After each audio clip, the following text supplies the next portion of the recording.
بسم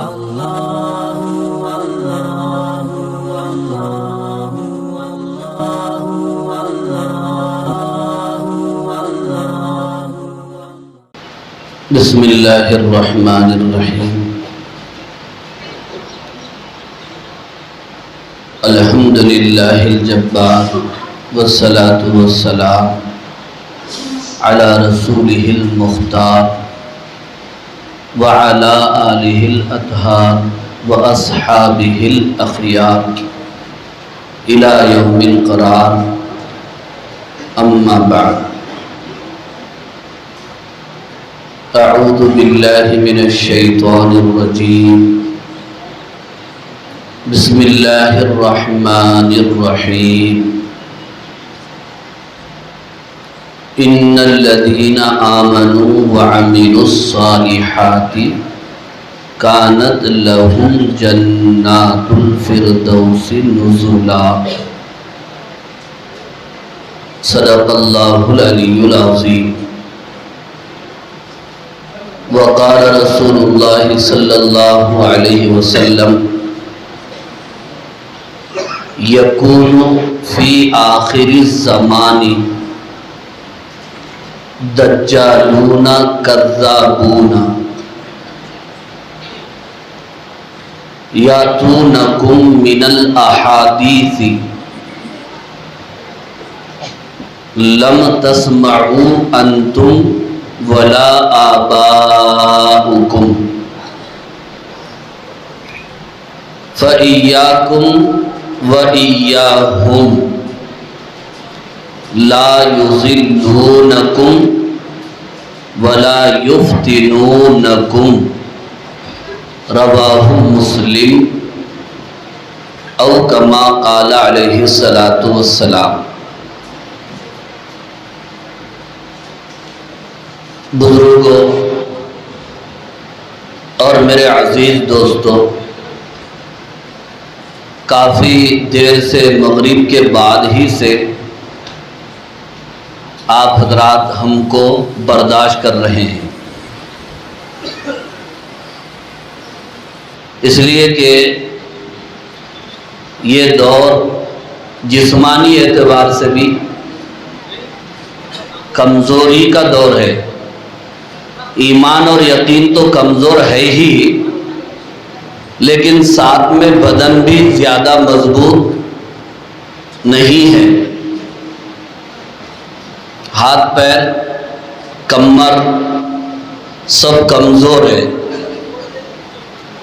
زیادہ دیر تک بیٹھنا بہت مشکل ہے۔ خاص طور پر بزرگ حضرات بیٹھے ہوئے ہیں کافی دیر سے، اللہ تعالیٰ ان کی عمر میں، صحت میں، جان و مال میں برکت عطا فرمائے۔ پہلے کے بزرگ حضرات اور بھی مضبوط نظر آتے ہیں ہم آج کل کے نوجوانوں کے مقابلے میں۔ کیا بھئی بات صحیح ہے نہیں؟ جب سے ہم بچوں کو دیکھ رہے ہیں، جوانوں کو دیکھ رہے ہیں، 10 مرتبہ باہر جا رہے ہیں، اندر آ رہے ہیں، اندر سے پھر باہر جا رہے ہیں، اور ہم ادھر سے ادھر، کبھی ادھر سے ادھر ہو رہے ہیں،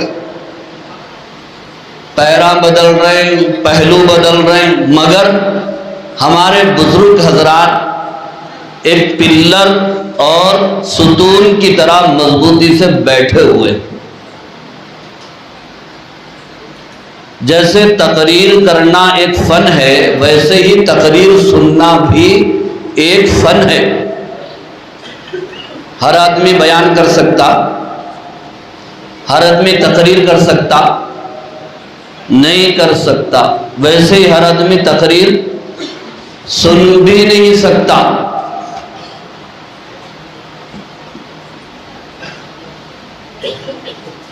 ایک لطیفہ بہت دن پہلے پڑھنے میں آیا تھا، 2 آدمیوں کو پھانسی کی سزا دی گئی، تو پھانسی کی سزا دینے سے پہلے، تخت پہ چڑھانے سے پہلے مجرم سے آخری خواہش پوچھی جاتی ہے، تو ان دونوں میں ایک مقرر تھا، خطیب تھا، اور دوسرا عام آدمی تھا۔ تو اتفاق سے وہ مقرر سے، خطیب سے آخری خواہش پوچھی گئی، تو وہ بیچارے کو بیان کرنے کا اتنا شوق اور اتنی عادت تھی، اس نے یہ کہا کہ صاحب مجھے پھانسی دینے سے پہلے تھوڑی دیر بیان کرنے کا موقع دیا جائے۔ اور دوسرے سے پوچھا گیا کہ تمہاری خواہش کیا ہے؟ تو دوسرا آدمی بولا صاحب میری کوئی خواہش نہیں، اس کا بیان ہونے سے پہلے میرے کو پھانسی دے ڈالو۔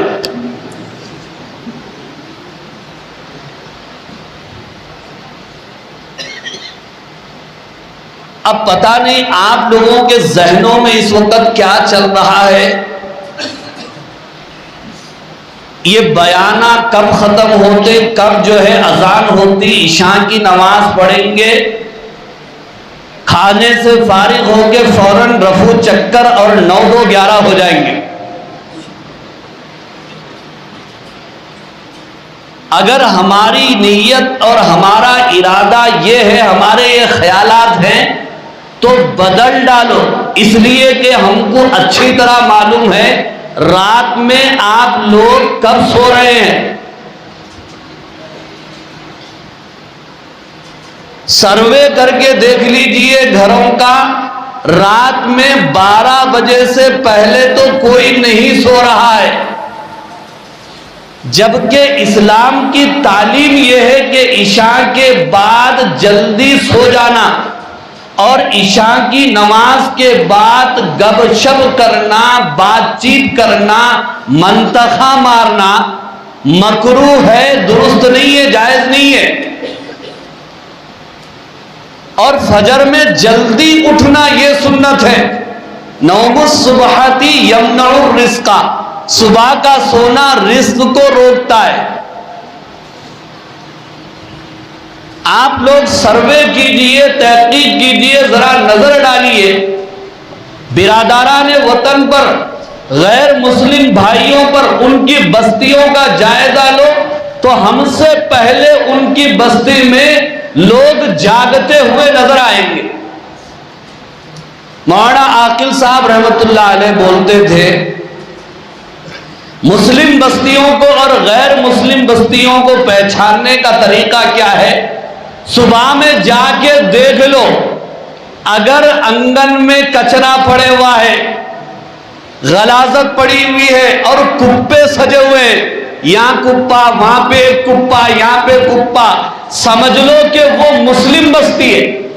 اور اگر انگن صاف نظر آ رہا ہے، لوگ جاگ رہے ہیں، تو سمجھو کہ وہ غیر مسلموں کی بستی ہے۔ قیامت کی علامتوں اور نشانیوں میں سے ایک علامت اور نشانی یہ بھی ہے، احادیث کی روشنی میں آپ لوگ غور سے سن لو کہ ہمارے اخلاق غیروں میں جائیں گے، غیروں کے اخلاق ہمارے اندر آ جائیں۔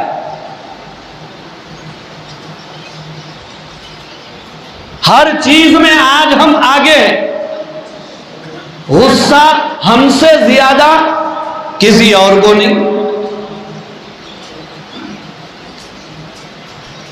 ناراضگی، انانیت، بڑا پن، میں پن، یہ ساری چیزیں ہمارے اندر مل جائیں گی۔ اللہ ہمیں معاف فرمائے۔ جبکہ آپ صلی اللہ علیہ وسلم نے فرمایا، من تکبر وضعہ اللہ، جو غرور اور تکبر کرتا ہے اللہ اسے نیچے کر دیتے ہیں، اسے گرا دیتے ہیں۔ من تواضع للہ رفعہ اللہ، اور جو اللہ کو راضی کرنے کے لیے تواضع اختیار کرتا ہے اللہ اس کے درجات کو بلند فرماتے ہیں۔ اسی لیے علامہ اقبال نے کہا تھا، مٹا دو اپنی ہستی کو گر بلند مرتبہ چاہتے ہو، دانا خاک میں مل کر گلے گلزار ہو جاتا ہے۔ اس لیے آج کے اس اجلاس میں ہم سب ارادہ کریں انشاءاللہ رات میں جلدی سوئیں گے اور صبح میں جلدی اٹھیں گے۔ اس میں دین کا بھی فائدہ ہے اور دنیا کا بھی فائدہ ہے۔ دکان نہیں چل رہی مول صاحب، دیکھو فائل کھولو، کون تو بھی کر دیا، کیا ہے کہ دیکھو صبح جس وقت روزی تقسیم کی جا رہی ہے اس وقت ہم سو رہے ہیں، ہماری دکانیں بند ہیں، تو دکان کیسے چل سکتی ہے آپ بتائیں؟ ان سارے فتنوں سے اگر اپنے آپ کو بچانا ہے، اپنے دین کو، اپنے ایمان کو، اپنے یقین کو مضبوط کرو، اللہ سے اپنا تعلق مضبوط رکھو، انشاءاللہ کوئی فتنہ ہمیں شکار نہیں بنا سکتا۔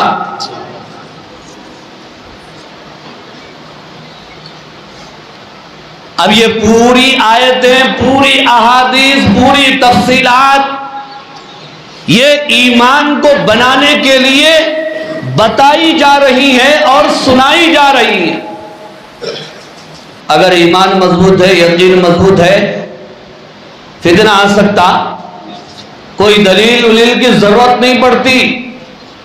شریعت کی 4 دلیلیں ہیں، قرآن، حدیث، اجماع امت اور قیاس، یہ 4 دلیلیں ہیں، اور ایک 5ویں دلیل بھی ہے، شریعت کی نہیں ہے۔ وہ 5ویں دلیل کیا ہے؟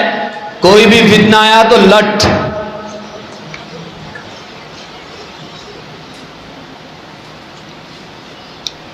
ایمان کو مضبوط کرو، یقین کو مضبوط کرو، اللہ سے تعلق کو مضبوط کرو، اور علماء حق سے اپنے تعلقات کو مضبوط کرو۔ مسجدوں کے کھوٹے بن جاؤ، خالی اوقات میں اللہ اللہ کیا کرو، اللہ کو کثرت سے یاد کیا کرو، یہ شیاطینی فتنے انشاءاللہ ہمارے قریب نہیں آئیں گے۔ فرمایا یا ایھا الذین آمنوا اذا نودی للصلاۃ من یوم الجمعہ فاسعوا الی ذکر اللہ وذروا البیع ذالکم خیر لکم ان کنتم تعلمون فَإِذَا قُضِيَتِ الصَّلَاةُ فَانتَشِرُوا فِي الْأَرْضِ وَابْتَغُوا مِن فَضْلِ اللَّهِ وَاذْكُرُوا اللَّهَ كَثِيرًا لَعَلَّكُمْ تُفْلِحُونَ۔ اے ایمان والو، جب جمعہ کی اذان دی جائے تو تم اللہ تعالیٰ کی یاد کی طرف لپک پڑو، خرید و فروخت چھوڑ دو، اور جب نماز ادا ہو جائے تو تم اللہ کے فضل کو یعنی روزی تلاش کرنے کے لیے نکل جاؤ، اور یاد رکھو اللہ کو کثرت سے یاد کیا کرو تو تم کامیاب ہو جاؤ گے۔ ذکر ایک ایسی عبادت ہے جس کے لیے کوئی شرط نہیں، صحت کی شرط نہیں، دولت کی شرط نہیں، کوئی وقت کی شرط نہیں، حتیٰ کہ پاکی کی بھی شرط نہیں ہے ذکر کرنے کے لیے۔ آپ کسی بھی عالم سے، مفتی سے پوچھ لیں، بیٹھے بیٹھے میں ناپاکی کی حالت میں ہوں لیکن سبحان اللہ، الحمدللہ، اللہ اکبر پڑھنا چاہتا ہوں، پڑھ سکتا ہوں یا نہیں پڑھ سکتا، تو ہر کوئی آپ کو یہی مسئلہ بتائے گا۔ اگر آپ ناپاک ہیں تو قرآن مجید چھوڑ کر ونلی اگر ذکر کرنا چاہتے ہیں، اللہ اللہ، سبحان اللہ، الحمدللہ، اللہ اکبر پڑھنا چاہتے ہیں، بالکل پڑھیے، پڑھنا جائز ہے۔ اب ذکر چھوڑ کے انہیں کیا کر رہا کہ اس کا نے پیسہ کہاں سے آ رہا، اس کا نے پیسہ کہاں سے آ رہا، انہیں کاروں میں پھر رہا، انہیں 1 لاکھ کا فون خریدیا، یہ ذکر ہے؟ یہ روزی اوپر والا تقسیم کرتا ہے، کسی کو امیر بنا دیا، کسی کو غریب بنا دیا، یہ اس کی مرضی ہے، ہم اس کے بندے ہیں۔ اپنے مولا کی تقسیم پر راضی ہونا یہ ہمارا ایمان ہے، یہ ہمارا کام ہے، یہ اللہ کی مرضی پر راضی ہونا۔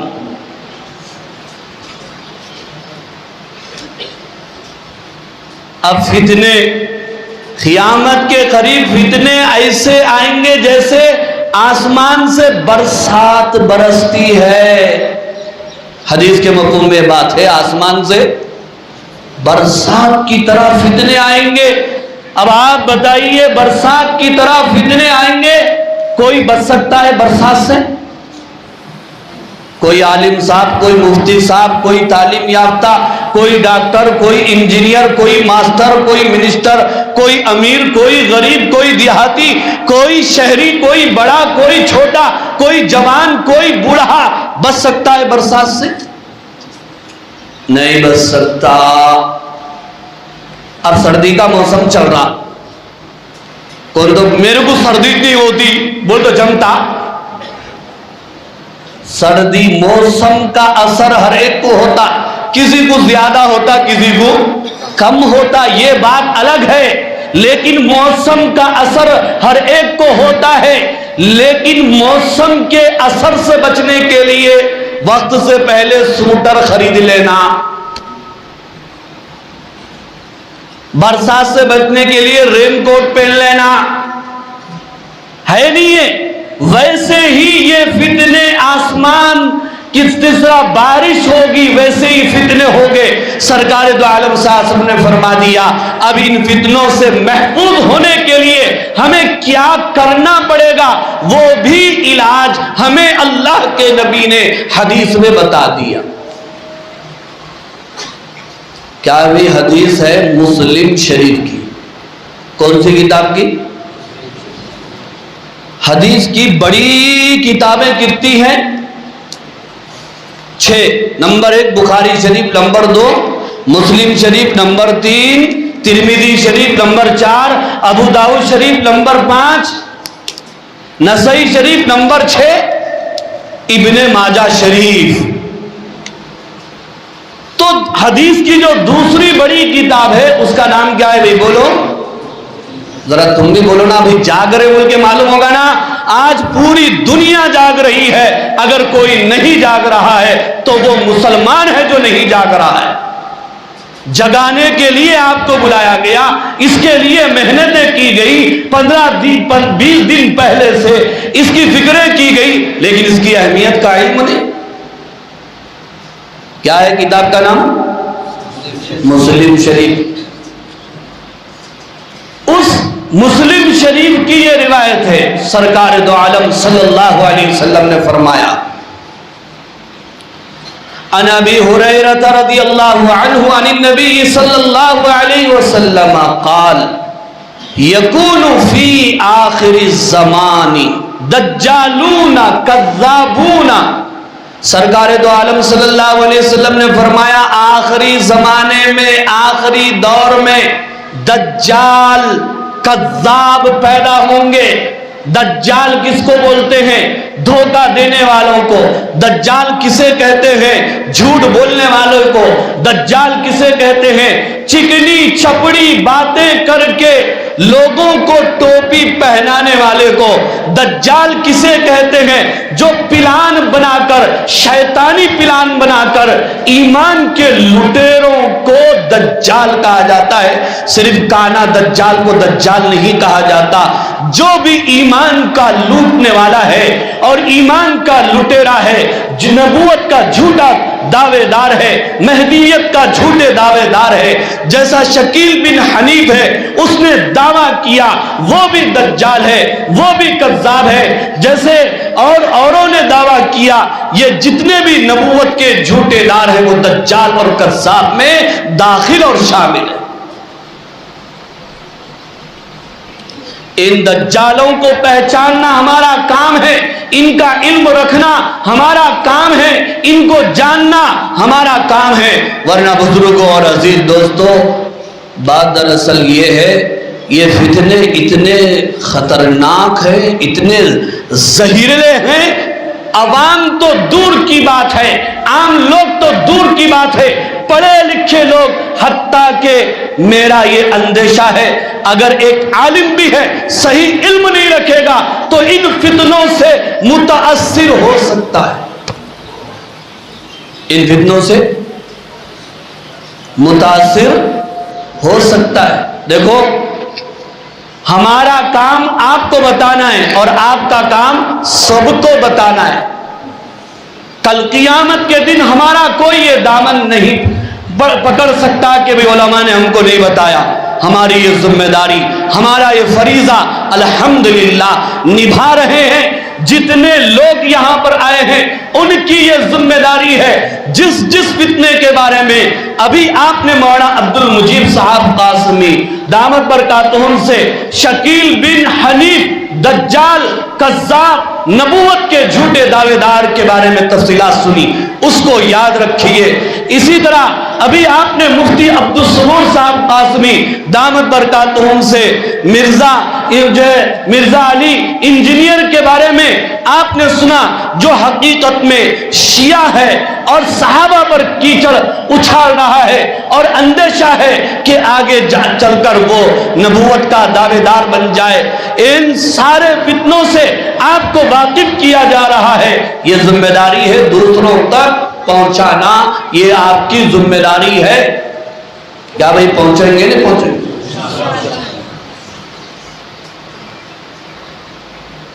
جو عنوان مجھے دیا گیا تھا وہ عجیب بھی ہے، غریب بھی ہے اور فقیر بھی ہے۔ وہ کیا ہے؟ فقیر بھی ہے۔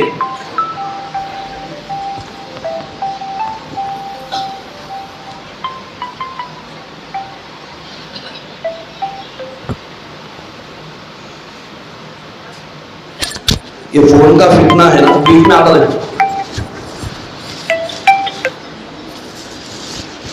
جو عنوان مجھے دیا گیا ہے وہ عجیب بھی ہے، غریب بھی ہے، فقیر بھی ہے۔ اس کا نام کیا ہے فتنے کا معلوم ہے آپ کو؟ کیا نام ہے جی؟ آپ لوگوں نے سنے نہیں، وہ پوسٹر پہ تو نہیں تھا، وہ یہاں پہ لکھا ہوا ہے عنوان، فتنہ گوہر شاہی۔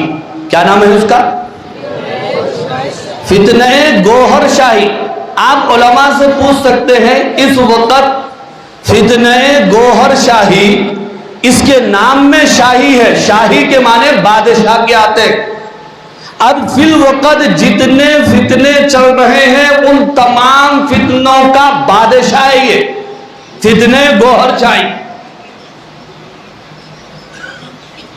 اس کی وجہ یہ ہے کہ اس فتنے کا جو بانی ہے وہ بڑا چرب زبان تھا، اور اس کا اس وقت جو نمائندہ ہے، جو خلیفہ ہے، جو اس کا چیلا ہے، اس کا نام ہے یونس الگوہر، جس کے سر پہ بال نہیں ہے اور اینک لگاتا ہے، پینٹ بوشٹ پہنتا ہے، ایک ٹی وی پر وہ خاص طور پر آتا ہے، بڑی زبردست باتیں کرتا ہے، دلائل کے ساتھ وہ باتیں رکھتا ہے۔ اگر کوئی عام نوجوان ہو، عام آدمی ہو، جسے کم علم ہو، اس کی باتوں سے متاثر ہو جائے تو اپنا ایمان بھی وہ حاصل ہو گئے۔ فتنہ گوہر شاہی، اس فتنے کی ابتدا، اس کی اوپننگ کیسے ہوئی؟ پڑوسی ملک میں ایک آدمی تھا جس کا نام تھا گوہر علی شاہ۔ گوہر علی شاہ، اس کے ہاتھوں سے ایک آدمی کا قتل ہو گیا، مرڈر ہو گیا۔ پولیس اس کو پکڑنے کے واسطے پیچھے لگ گئی، اپنی جان بچانے کے لیے، گرفتاری سے بچنے کے لیے جنگل میں گیا۔ اب جنگل میں بیٹھ کے کیا کرتا؟ دل میں خیال آیا فقیری کا روپ دھار لینا چاہیے، آم کی آم گٹلی کے دام ہو جائیں گے، فقیری کے لباس میں، فقیری کے بھیس میں اسلامی لبادہ اوڑھ کر وہ وہاں پر بیٹھ گیا، ایک ڈیرا جمایا۔ عوام کل انعام ہوتے ہیں، لوگ اگر کسی کی کوئی اچھی بات دیکھ لیے اس کو آسمان پہ چڑھاتے، پہنچے ہوئے بابا ہے۔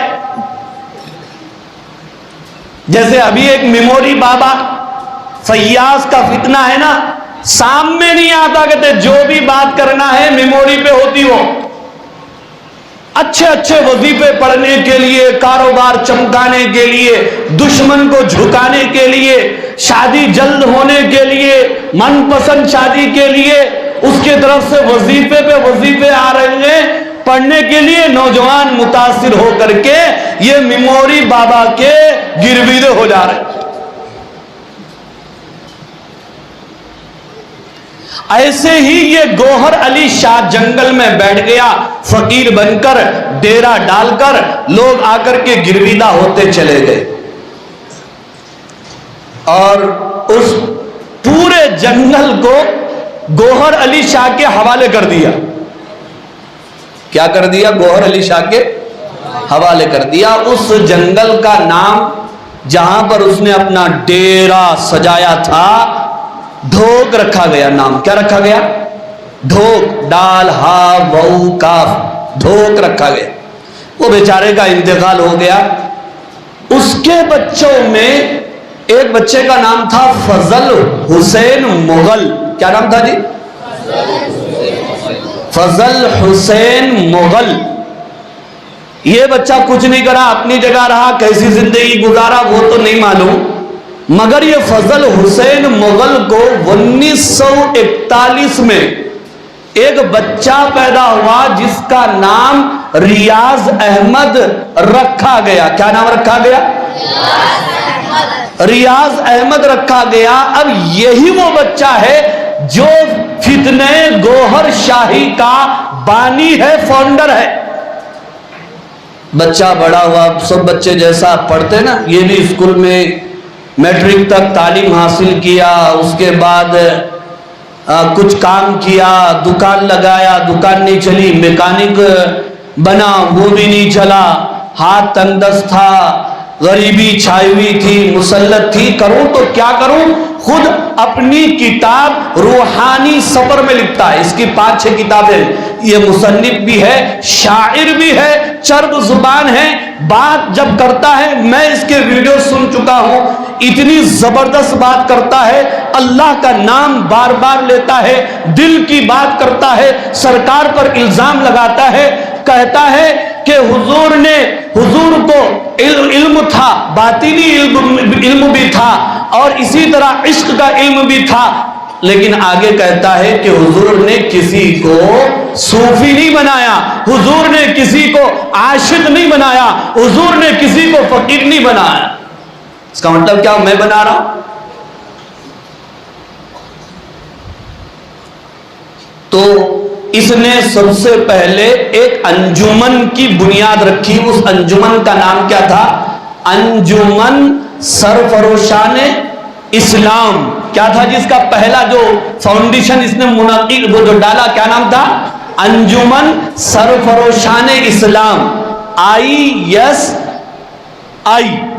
اس کا شارٹ فارم ہے، فل فارم یہ تحریک تنظیم چلتی رہی، اس کے بعد آگے چل کر یہ اپنے بال اور پر نکالنا شروع کر دیا، اور بڑے خطرناک واہیات، خرافات اس نے اپنی کتابوں میں لکھے اور لوگوں کے سامنے بیان کیے۔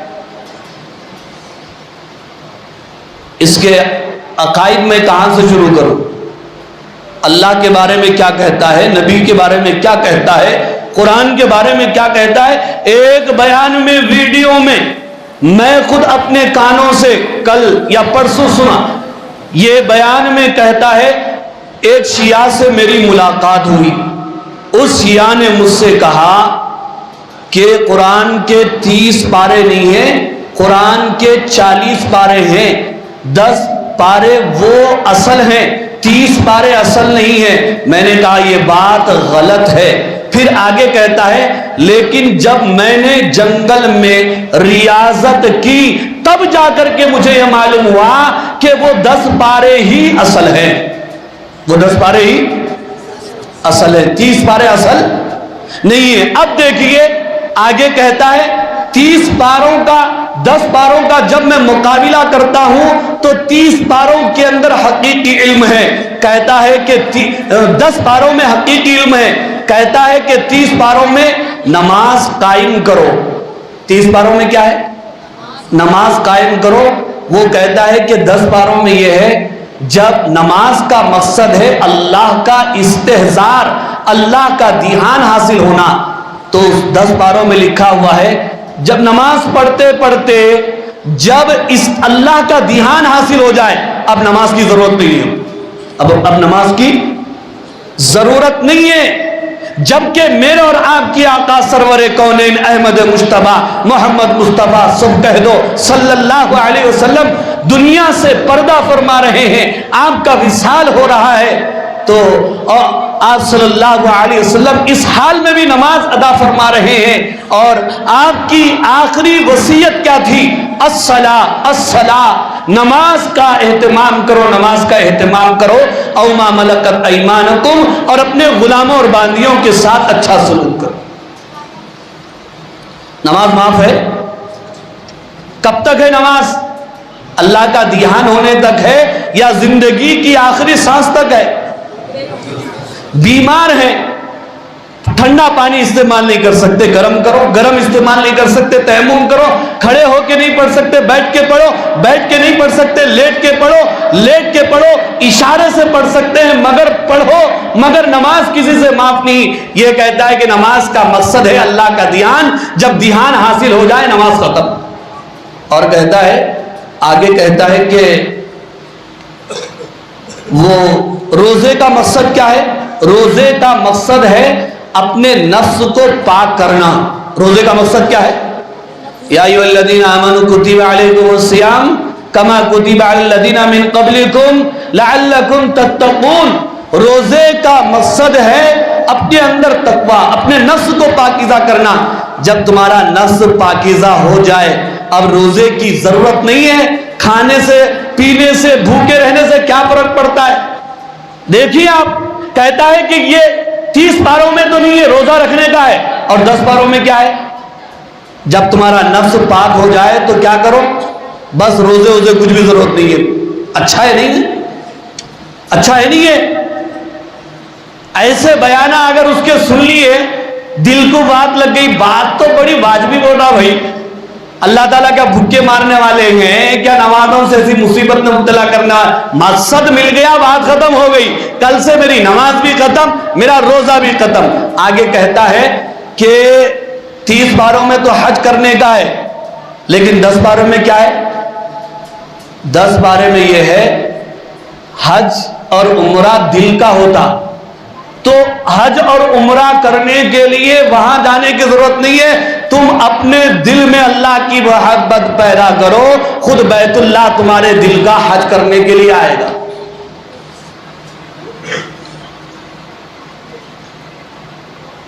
اور کہتا ہے، میں خود سنا ہوں ویڈیو میں اس کی، ریاض احمد گوہر شاہی دادا کی طرف نسبت ہے جو مرڈر کر کے چلے گیا تھا جنگل میں، گوہر شاہی، میں خود سنا ہوں۔ کہتا ہے کہ 10 پاروں کے اندر مجھے ایک عجیب بات ملی۔ کیا؟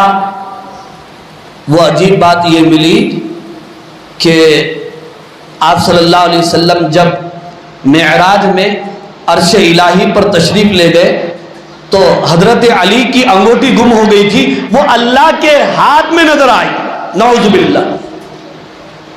دیکھ رہے ہیں آپ، وہ 10 پاروں کے اندر ہے کہ تو کہاں ہے وہ 10 پار؟ قرآن مجید کے پوری صورتیں طے ہیں، آیتیں طے ہیں، اس کی حرکتیں اعراب سب طے ہے۔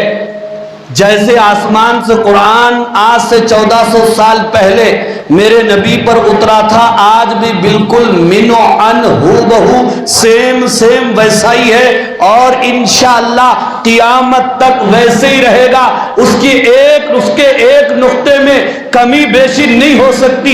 یہ ہمارا ایمان ہے۔ اگر کوئی قرآن میں ایک نقطے کا اضافہ مان رہا ہے، ایک نقطے کا اضافہ کر رہا ہے، وہ مومن اور مسلمان نہیں ہو سکتا۔ ہو سکتا؟ بولو بھائی، ہو سکتا؟ نہیں ہو سکتا۔ اس کا جو نمائندہ ہے اس کا نام کیا ہے جی؟ بولو۔ اب وہ بھی بہت آ رہا، شارٹ کٹ ویڈیو بہت چھوٹے، اس کے کیا ہے؟ اس کا نام ریاض احمد گوہر شاہی، یہ اصل ہے، فاؤنڈر ہے۔ وہ تو مر گیا، 2001 میں مر گیا۔ کتنے؟ اچھا، انہیں مر گیا، لیکن اس کے مریداں کیا بول رہے معلوم ہے؟ اس کے چیلے ریاض احمد گوہر شاہی کے بارے میں یہ عقیدہ رکھتے ہیں کہ ہمارے سرکار مرے نہیں، پردہ فرما گئے قیامت سے پہلے۔ پردہ بھی نہیں، غیبت کہتے ہیں، امام غائب ہیں، یہ امام غائب ہیں، مرے نہیں، صرف جسم سے غائب ہو گئے۔ قیامت سے پہلے جیسے حضرت عیسیٰ علیہ السلام آئیں گے، ویسے ہی ہمارے سرکار بھی تشریف لائیں گے۔ تو اس کا جو نمائندہ ہے اس کا نام لکھ لو بچوں، کیا نام ہے؟ یونس الگوہر۔ کیا نام ہے؟ اور جو چینل چلا رہا ہے مہدی فاؤنڈیشن کے نام سے، اور بھی ہے، مہدی فاؤنڈیشن کے نام سے چلا رہا ہے، یونس الگوہر۔ باتیں بڑی اچھی کرتا ہے، میں تو یہ بولوں سنو بھی مت، کیونکہ سننے سے ہو سکتا ہے آپ لوگ بھی متاثر ہو جائے، اتنی خطرناک یہ باتیں کرتا ہے۔ وہ بھی قرآن مجید کی آیتیں پڑھ کر، حضور کا نام لے کر، روایات اور احادیث کو پیش کر کے مستدل بنا کر وہ گفتگو کرتا ہے، اس لیے دھوکہ کھا ہو سکتا ہے، لیکن نام تو یاد رکھو، یونس الگوہر اس کا نام ہے۔ یہ دنیا کو کیا بول رہا ہے معلوم؟ ہمارے سرکار میرے بارے میں بولے، کیا بولے؟ ان کے سرکار کون ہے؟ ریاض احمد گوہر شاہی۔ کیا بولے سرکار؟ یونس ہم تم سے ملیں گے، تم دنیا سے مل لینا۔ واہ! یونس ہم تم سے ملیں گے، تم دنیا سے مل لینا، یعنی کہ وہ یہ کہتا ہے بار بار مزے لے کر کے ہمارے سرکار میرے اندر آ گئے، خواب کے اندر بھی بلاتے ہیں۔ یہ یونس الگوہر جو اپنے ریاض احمد اپنے سرکار کے بارے میں جو عقیدہ رکھتا ہے، وہ کتنا خطرناک عقیدہ ہے میں آپ کو سناتا ہوں۔ یہ یونس الگوہر کہتا ہے ایک مرتبہ ہمارے سرکار میرے کو عرش الہی پر لے کے چلے گئے۔ کہاں لے کے چلے گئے؟ ان کے سرکار ان کو لے کے کہاں گئے؟ یونس الگوہر کو لے کے عرش الہی پہ گئے۔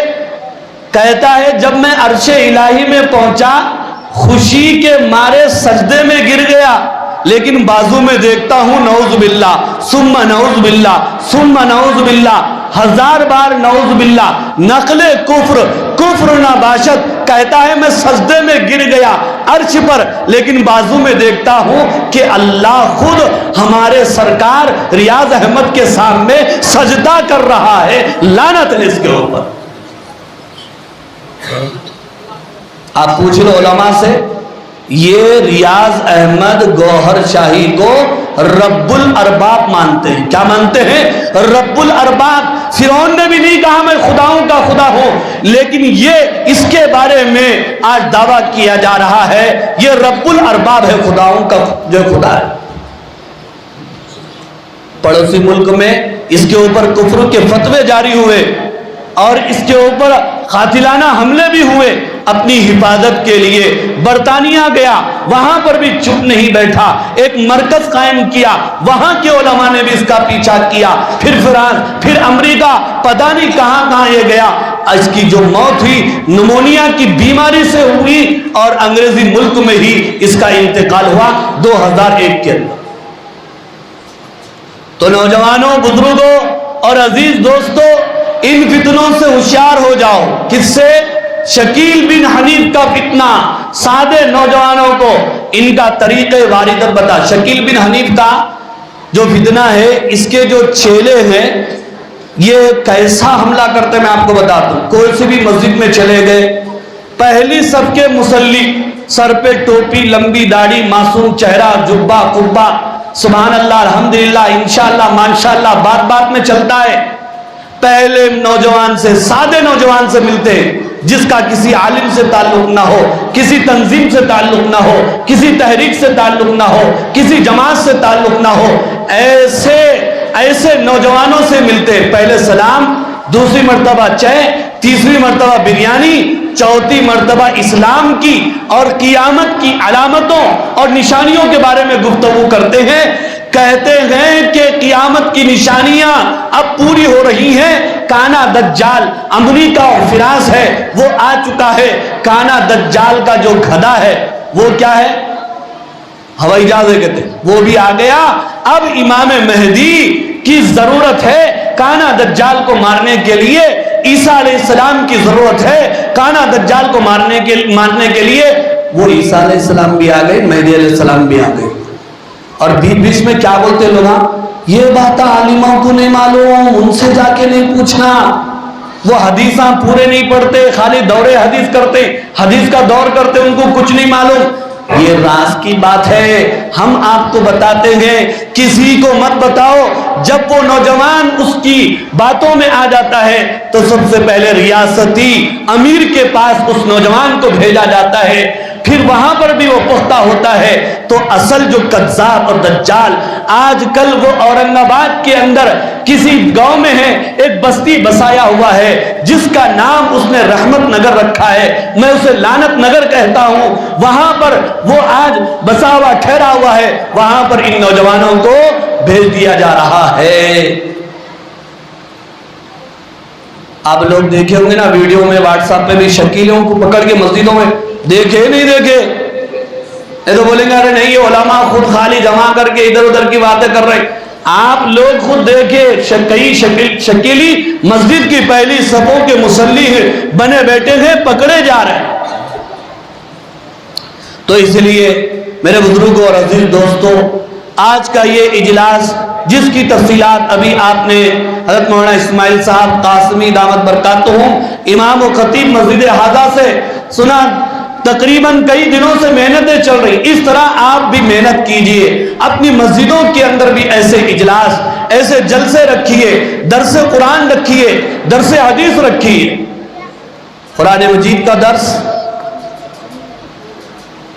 آگے مولانا جا کے آگے نہیں گئے تھے لوگ.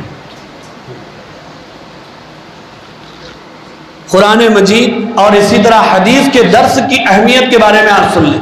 حضرت مولانا شیخ الہند رحمت اللہ علیہ 4 سال مالٹا کی جیل میں گزارنے کے بعد شاگردوں نے رہائی کے موقع پر استقبال میں جلسہ رکھا. تو اس وقت حضرت مولانا شیخ الہند رحمت اللہ علیہ نے فرمایا کہ میں جیل کی سلاخوں کے پیچھے 4 سال رہا ہوں, اور جیل کی سلاخوں کے پیچھے رہ کر میں نے مسلمانوں کی تباہی اور بربادی کے اسباب پر غور کیا تو مجھے 2 ہی وجہیں اور 2 ہی سبب نظر آئے. ایک یہ کہ مسلمان قرآن مجید سے دور ہے, اور دوسرے یہ کہ مسلمانوں میں اختلاف بہت زیادہ ہے. اس لیے میں نے تہیہ کیا ہے کہ بڑوں کے لیے قرآن مجید کے درس کے حلقے لگائے جائیں, بچوں کے لیے مکاتب کھولے جائیں, اور مسلمانوں کے درمیان اختلاف کو کسی حال میں برداشت نہ کیا جائے. الحمدللہ تقریباً مساجد میں فجر کی نماز کے بعد وہاں کے امام قرآن مجید کا درس دے رہے ہیں. آپ کی ذمہ داری ہے درس قرآن مجید میں بیٹھنا, غور سے سننا, اپنے ایمان کو تازہ کرنا. ایسے ہی کہیں کہیں علماء اکرام کی طرف سے ہفتہ واری درس حدیث بھی طے کیے گئے ہیں. آپ کی ذمہ داری ہے درس حدیث میں بیٹھ کر اپنے ایمان کی حفاظت کرنا, یہ آپ کی ذمہ داری. یہاں پر بھی ہفتے کے دن مغرب کے بعد درس حدیث ہمارے مولانا عارف صاحب حسامی دے رہے ہیں. یہاں کے نوجوانوں سے, یہاں کے مصلیوں سے گزارش ہے کہ اس کام کو آگے بڑھائیں, درس حدیث کو عام کریں. درس قرآن کو عام کریں، خواتین کے لیے مستقل اجلاس، مستقل جلسے رکھیں، علماء کرام کو بلائیں، ان فتنوں سے آگاہ کریں۔ اور بزرگوں اور عزیز دوستو، وہ ایک حدیث کا ترجمہ سناتے سناتے رہ گیا جو مسلم شریف کی روایت ہے، اس میں سرکار دو عالم صلی اللہ علیہ وسلم نے بیان فرمایا، یکون فی آخر الزمان دجالون کذابون، آخری دور میں دجال، کذاب، مکار، جھوٹے پیدا ہوں گے، یاتونکم من الاحادیث، وہ تمہارے سامنے نئی نئی باتیں لائیں گے، عجیب عجیب باتیں لائیں گے، اور اس طرح کے فتنے پیدا کریں گے، لم تسمعوا انتم ولا آباؤکم، جن نئی باتوں کو نہ تم نے کبھی سنا ہوگا نہ تمہارے باپ داداؤں نے کبھی سنا ہوگا۔ اب اس کا علاج کیا ہے؟ ایسے دجال اور کذاب لوگوں سے بچنے کا علاج اللہ کے نبی نے اس حدیث میں کیا بیان فرمایا؟ اچھی طرح سن لیجئے، یاد رکھ لیجئے، فَإِيَّاكُمْ وَإِيَّاهُمْ فَإِيَّاكُمْ وَإِيَّاهُمْ، کہ وہ فتنے اور وہ دجال تمہارے قریب نہ آئے اور تم ان کے قریب مت جاؤ۔ سانپ کو پکڑنے آیا تو بل میں ہاتھ ڈالنا، بڑے لوگ پہلے بولتے سانپ کی دعا نہیں آتی بیٹا بل میں ہاتھ ڈالیا، ان کو دعا آئی تو ہاتھ ڈالنا، نہیں تو بل میں ہاتھ نہیں ڈالنا۔ سرکار یہی بیان فرما رہے ہیں، ان کو اپنے قریب مت آنے دو اور تم ان کے قریب مت جاؤ۔